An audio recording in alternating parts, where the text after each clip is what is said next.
Sherry Gallagher. He would reinvent himself and paint his hair red. His canvases, the color of the new world. He would seek another kind of wealth, setting sail to splash soul into the recent graves of living. And on the first dawn, as fresh as Eden, he would awaken sleeping senses to exquisite tones. He was that kind of loner, a smiling fool enraptured in nothing but misunderstanding and a lust for more. He would change his habits, sport a beard, whistle at a world he could barely pronounce, and love. Yes, love. He would love and love again. Those faces knowing nothing of old wrongs, his grave misgivings and sticky nicknames that were tagged to bothersome pasts. They would see him as the foreign one and become familiar only with what he chose to give away.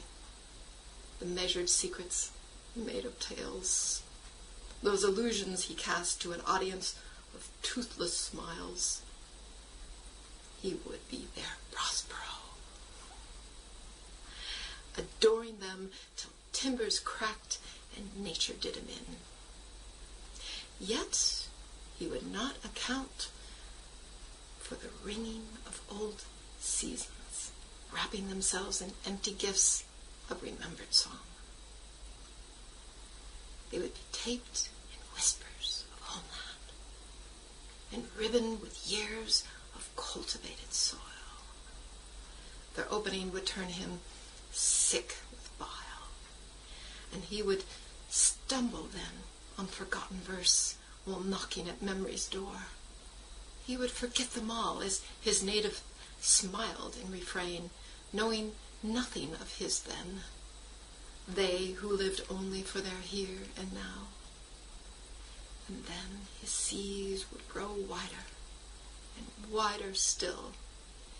He would soon feel jailed by his passage to freedom and see them all fade before his eyes into sweet little nothings. Those nothings who expected no challenge in return, only the pleasantness of gifts given in handmade clothes that itched and scratched away his civilized softness, bleeding him into his second skin as he listened to rattling bones and bloated bladders, clacking and bleeding noises to please him, along with offered meals that would soon turn flat upon his palate, while yearning for the creamy milk and butter of home.